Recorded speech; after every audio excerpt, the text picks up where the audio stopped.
My wife told me she needed space on a Sunday afternoon when I was in the garage trying to figure out why the riding mower wouldn't turn over.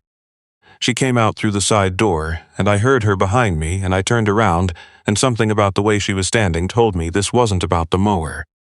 Her name is Gwen, and we've been married 14 years, and in 14 years I've learned to read the way she carries herself the way a sailor learns to read the sky, and what I saw in the way she was standing in that garage doorway that afternoon made my stomach drop before she said a single word.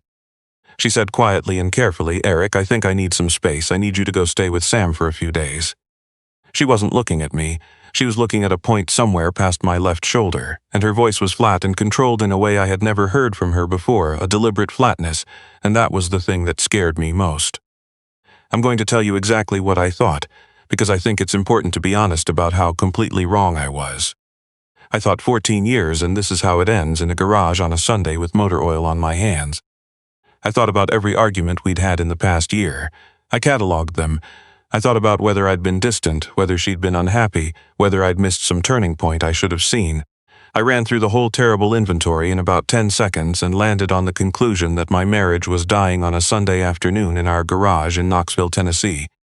So I did the thing I'm still not sure whether to be proud of or ashamed of.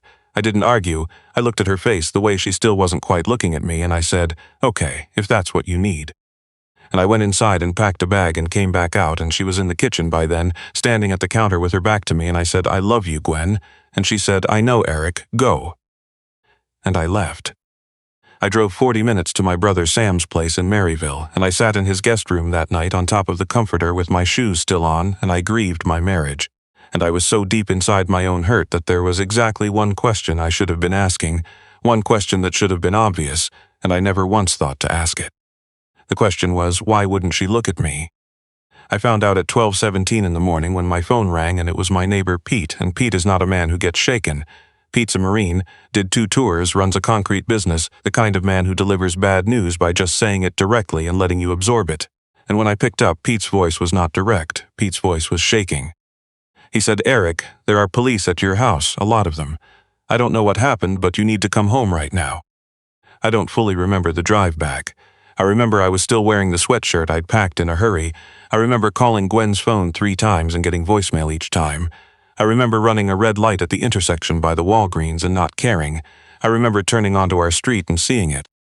3 patrol cars, an ambulance, blue and red light washing over every house on the block, and stretched across my own front door yellow crime scene tape. I got out of the car and ran at it, and a young officer, maybe 25, stepped in front of me with one hand up and said, "Sir, you need to stop." And I said, "That's my house, my wife is in there." Something shifted in his expression, the practiced neutrality cracking just a little, and he said, "Sir, your wife is okay. She's inside giving a statement. She is not hurt. But I need you to take a breath because I need to tell you what happened in that house tonight, and I need you to hear it carefully." And what he told me I did not believe, not at first.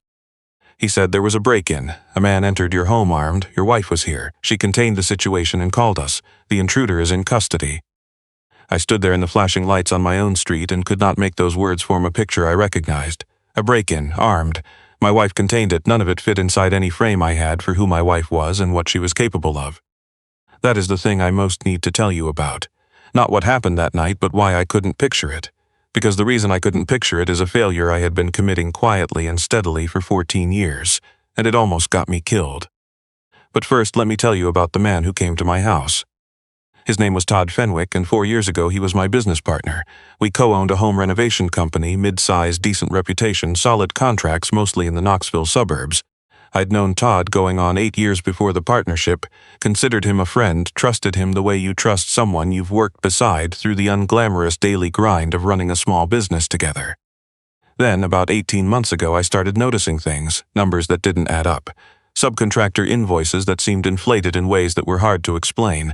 I pulled the thread carefully the way you do when you're hoping you're wrong. I wasn't wrong. Todd had been doctoring invoices and skimming the difference for at least 2.5 years. Tens of thousands of dollars, methodical and cold.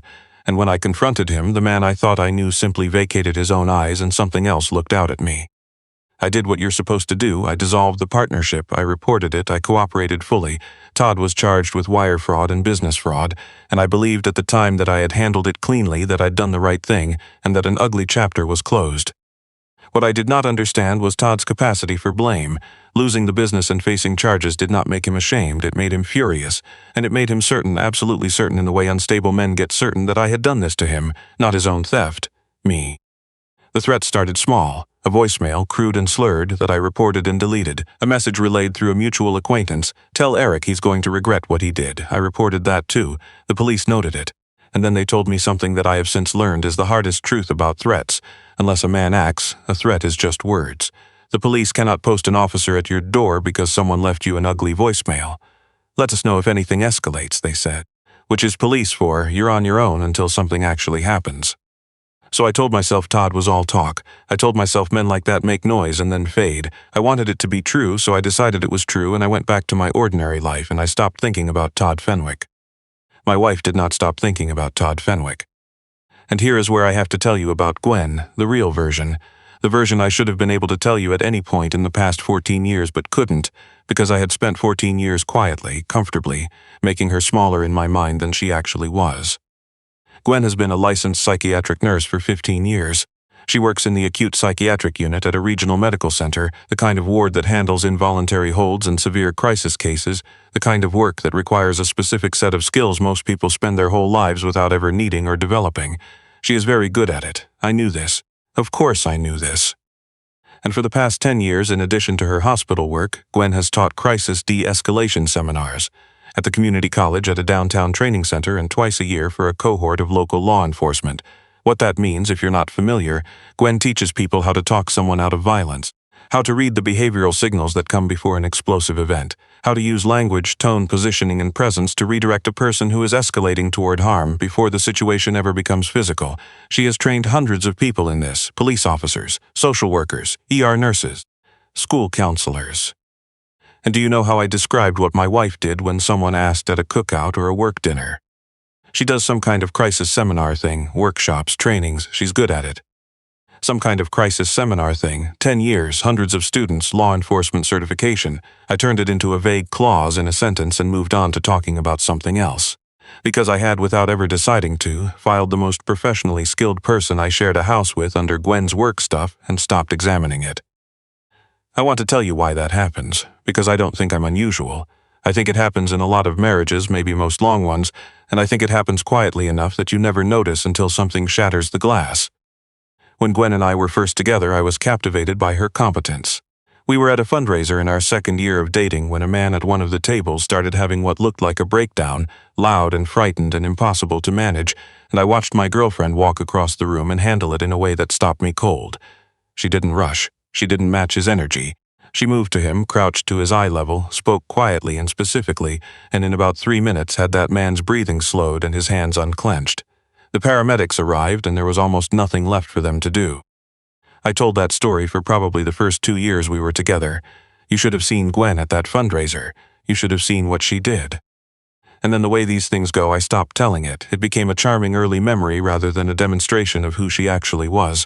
And over time even the charming part faded and I was left with just, Gwen works in psych, she does a seminar thing. That is the shrinking. It is never one big moment. It is 1,000 small ones, each comfortable, each invisible, until the person you live with has been filed under familiar, and you have stopped truly seeing them at all. And then a dangerous man decided to come to my house, and I found out exactly how badly I had underestimated the woman I'd been sleeping next to for 14 years. Here's what Gwen saw while I was seeing nothing. She noticed Todd's truck first, a white F-150 she recognized from the years of the partnership, parked down the block in different spots at odd hours. She saw it twice in 1 week, 3 times across 2 weeks.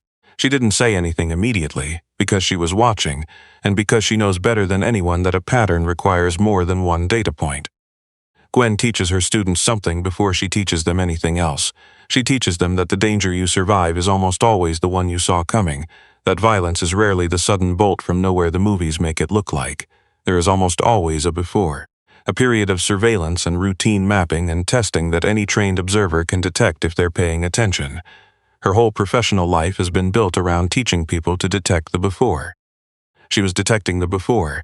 She was watching Todd map our routines, learn when I left in the morning, learn when I came home, and the hair on the back of her neck was up because she recognized exactly what she was looking at. She tried to tell me, About 2 weeks before that Sunday, she said, "Eric, I've seen Todd's truck on our street a few times. I think he might be watching the house." And I said, "And I need you to hear this because it guts me to repeat it. Gwen, come on. You work with paranoid patients all day. You see threats in everything. Todd is all talk." I told the most situationally aware person I knew that her trained professional instincts were just occupational contamination. I didn't listen because listening would have meant sitting with something uncomfortable, which was that my wife understood what was unfolding in front of both of us and I did not. She let it go. She told me later she'd let it go because she could see I wasn't going to hear it, and because arguing with me was not going to make me any safer, and she made a decision I am still working to fully wrap my mind around.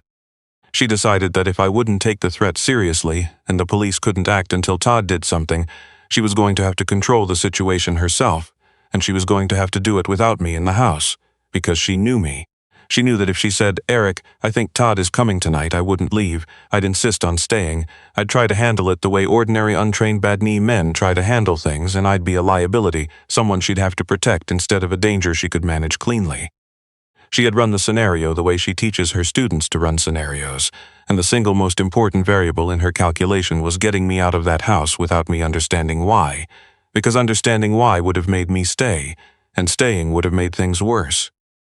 So on that Sunday afternoon, when she looked out the kitchen window and saw Todd's truck closer than it had ever been, sitting at the curb in the early dusk, she knew, and she came out to the garage, and she kept her face turned just slightly away from mine, and she said the words that sent me to my brother's place for the night. "I want to sit inside that sentence with you for a moment now that you know what it actually meant. I need some space. Go stay with Sam for a few days." She had seen a threat parked on our street. She believed a dangerous, unstable man was going to break into our home that night. And her response, a 39-year-old woman alone with that knowledge, was not to run. It was to get her husband, the target, safely out of the house and stay behind to face it herself. Because she was the one equipped to, and because she loved me enough to stand between me and what was coming. She couldn't look at me because she cannot lie to my face. In 14 years she has never managed it. If she'd turned around, I would have seen it, the fear and the resolve and the love all tangled together, and I would have known something was wrong, and I would have stayed. The flatness in her voice wasn't coldness. It was the most disciplined performance of her life. She used the words she knew would sting just enough that I'd leave without a fight, without too many questions, without making her explain, and it worked. It worked perfectly, because I was exactly as predictable as she knew I'd be. I got my feelings hurt and I swallowed it, and I drove to my brother's house to mourn a marriage that was not ending, while my wife squared her shoulders and got ready. Here is what Gwen did after I left, and I want to walk through it carefully because every choice she made is a lesson, and none of them are what you'd expect. The first thing she did was call the non-emergency police line and file a report. Todd's name, his truck's plate number, the dates she'd seen him, the nature of the prior threats. She created a time-stamped record before there was a crime so that when there was a crime, the context already existed in a police file. That is a trained mind thinking ahead. Most people in that situation don't think to build the paper trail before the crisis. Gwen did. The second thing she did was prepare the house, not to fight. That is the thing people don't understand about what she does, because it is not what the movies have told you crisis management looks like. It is almost never about fighting. It is about controlling the situation, controlling the space, controlling yourself first. She thought about the house the way she teaches people to think about any environment. Entry points, sight lines, choke points, predictable paths. She locked every door that could be locked and left one point deliberately easier to access because she needed to know exactly where Todd would come in rather than be surprised by a direction she hadn't anticipated. She positioned herself where she had a clear line of sight to that entry and an exit route behind her. Her phone in her hand with 911 already queued, one touch from connecting, she turned the lights low, and she breathed the way she teaches, slow and deliberate, to keep the fear from taking the wheel. She told me later what she repeated to herself in the dark. It was the first thing she says to every new student in every seminar she's ever taught. The goal is not to win the confrontation. The goal is to still be standing, still be talking, when help arrives.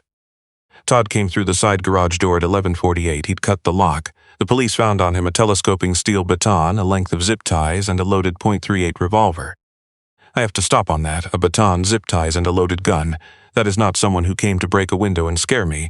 That is someone who came with a specific plan for what would happen after he got inside. If Gwen had not seen his truck, if Gwen had not gotten me out, if she had been the ordinary woman I had quietly shrunk her into in my mind, instead of who she actually was, I would have woken up to Todd Fenwick standing in my bedroom doorway, and I would not be telling you this. I know that now, and I will never unknow it.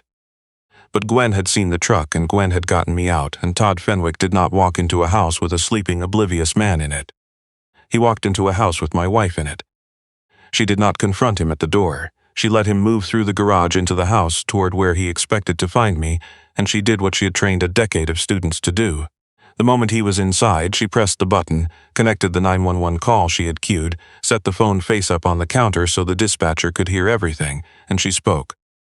She said his name. Not loudly, not with aggression, the way she teaches it, calm, grounded, specific, using his name to disrupt his forward momentum to interrupt the script he'd been rehearsing in his head the whole drive over. She said it was the equivalent of catching someone mid-sentence. It stops the body before the mind can process why. He stopped. What followed for the next 8 minutes until the first patrol car arrived was not a physical confrontation, it was a controlled conversation. A woman who has spent 10 years learning how the human nervous system behaves when it is overloaded and frightened, holding space for a man who had come to her house to commit a serious crime, keeping him still and talking, not through physical force, but through something harder and more precise. She knew exactly what to say, exactly how to say it, where to stand, when to ask an open question, when to go quiet, when to let him talk. She gave him a path that wasn't violence and kept that path open, and she did not corner him, and she did not match his energy, and she did not threaten. When he raised the baton, she moved back and to the side, put a piece of furniture between them, kept her voice absolutely even, and said, "Todd, I hear how angry you are. I know what you think Eric did to you. I'm not going anywhere. You can say it." And he did. He talked. That is how it works, she told me afterward. You give the escalating person somewhere to put it that isn't you. You stay present and you stay steady and you keep the exit from violence open, because almost nobody actually wants to go through that door if there's another one. When the officers came through the front door she had left unlocked for them, Todd Fenwick was sitting on my kitchen floor, the baton 12 feet away, still talking. My wife was standing across the room from him, unhurt, the 911 call still live on the counter, having managed him for 8 minutes, with nothing but 15 years of training and 10 years of teaching it to other people. The detective who worked the case pulled me aside 2 days later and said something I want to pass along because it came from someone who has seen the aftermath of these situations for a long time. "Mr. Mallory, I need you to understand what your wife did because in 17 years of working home invasions, I have almost never seen an outcome like this. The man who came into your house was armed and he came with a plan. What usually happens in that situation is very bad for whoever's home. What your wife did, the preparation, the documented report before the crime, the 911 recording, the de-escalation, holding that man contained without physical force until we arrived. I've worked alongside officers who couldn't have done it as cleanly. You should know what you have there." A detective with 17 years stood in my kitchen and told me to notice my own wife. And the awful thing, the thing that has stayed with me every day since, is that he had to, because I hadn't been. They let me in to see her. She was on the couch, wrapped in a blanket one of the officers had given her, giving her statement to a detective when she looked up and saw me come through the door, and her face, after everything she had just done, after all of it, just came apart with relief that I was there. And I crossed the room and got down on my knees in front of her and put my arms around her and could not speak. She held on to me and said very quietly, so only I could hear it, "I couldn't let him have you, Eric. He came for you. I needed you out of the way so I could handle it. I'm sorry I had to make you think the worst." And that was when the full shape of the night rearranged itself, all of it at once, the flat voice in the garage doorway, the face she couldn't turn toward me.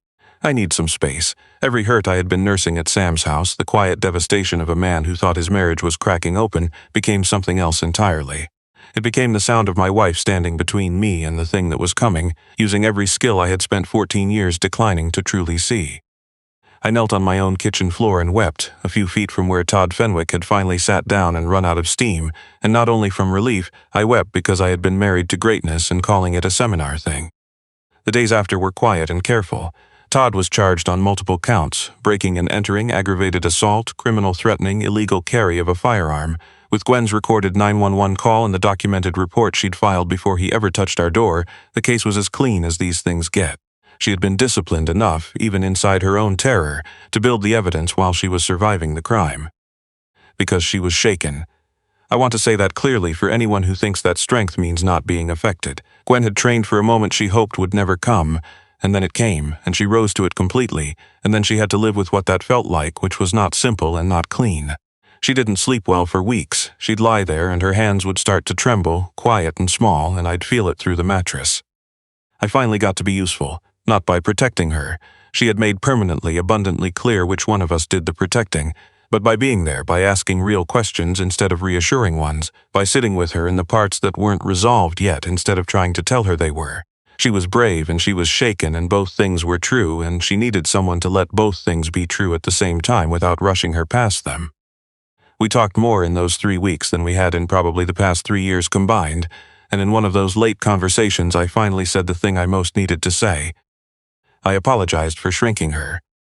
I told her I had spent 14 years quietly, steadily, without ever intending to, making her smaller in my mind than she was, that I had taken a decade of professional mastery and filed it under Gwen's seminar thing and moved on, that I had dismissed her warning about Todd because accepting it would have meant sitting with the uncomfortable truth that she could see something I couldn't, that she understood a kind of danger I had no framework for, that a smaller version of my wife was easier to be married to than the full, specific, genuinely formidable truth of her.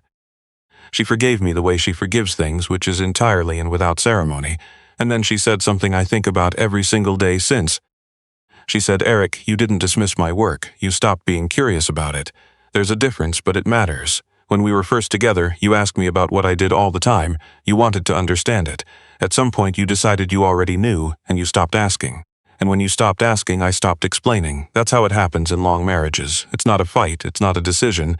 You just quietly stop offering people the deep parts of yourself when they stop being curious about them. I didn't hide who I was. You stopped asking, so I stopped showing you. You stopped asking, so I stopped showing you." I have turned that sentence over every day since she said it, because I believe it is one of the truest things I have ever heard about what slowly goes wrong between two people who still love each other. You do not need a catastrophe. You do not need resentment or betrayal or a dramatic rupture. You just need one person to quietly decide they already know the other person fully and stop being curious, and the other person to quietly put their deep parts away because no one is asking for them anymore. And then you have two people living side by side inside compressed versions of each other, comfortable outlines, familiar roles, until something shatters the frame and you find out the full person was in there the whole time, waiting for someone to be interested again. About a month after that night, Gwen went back to teaching. She wasn't sure she would. She was still working through what the night had cost her, but she said her students needed the class, and that getting back into the room was its own kind of medicine, and she let me come sit in the back, which I had somehow never done in 10 years. I watched my wife teach for 2 hours, and I want to tell you what I saw because it undid me in a way I wasn't prepared for. There were maybe 25 people in that room, police officers, hospital staff, a few school administrators, a woman who ran a domestic violence shelter, and Gwen stood in front of them and she was just entirely herself, not performing, not managing an impression. She just knew things, specific and earned and hard-won things, and she said them plainly, and the room changed around her. I watched a patrol officer who had come in skeptical and arms crossed spend 2 hours moving incrementally toward the edge of his seat. I watched the woman from the shelter fill 3 pages of a legal pad and look up twice with the expression of someone hearing something they had been waiting years to hear articulated that clearly. And at one point, Gwen walked a volunteer through a simulated de-escalation scenario, patient and precise, pausing to explain each decision point the way a surgeon explains a procedure, and I thought, she has done this hundreds of times, in this room, on Tuesday nights, while I was home on the couch watching television and thinking I already knew who she was. In the parking lot after, she asked me what I thought, and I told her the truth, not the polite version, not what a husband says when his wife asks how something went. I told her I thought she was extraordinary. I told her I didn't know how to explain what it had felt like to sit in that room and see for the first time with my eyes actually open what she had been doing on those Tuesday nights for a decade. And she looked at me for a long moment and she laughed a little, quietly, and she said, "You used to think that early on," and I said I never stopped thinking it, I just stopped looking, and she nodded and said, "Then keep looking." I intend to. Here is what I'll leave you with, because I have been married long enough to know I am not the only one who does this. There is a person in your life right now, probably someone you love, maybe the person you love most, and you have stopped being curious about them. You have not done it on purpose. You have done it the way anything becomes invisible when it is too familiar. You decided at some point that you already knew the important parts, and you stopped asking, and they stopped showing you, and now you are living next to a compressed version of someone, a role, a comfortable idea. Not the whole actual remarkable person who is still in there, still doing the specific deep thing that makes them who they are, waiting for someone to be interested again. You do not need a catastrophe to find them, you just need to ask, a real question, not a polite one, about the thing they care about that you haven't asked about in years, about the part of them you filed under "I already know this" and quietly forgot. They are bigger than the box you put them in, every single one of them is. My wife stood at the door of our garage on a Sunday afternoon and told me she needed space, and I thought it was the beginning of the end of everything. It was actually the moment she stood between me and someone who had come to end everything, using skills I had spent 14 years looking directly at and choosing not to see. I see them now, I see her now. Whatever years I have left, I do not intend to look away again.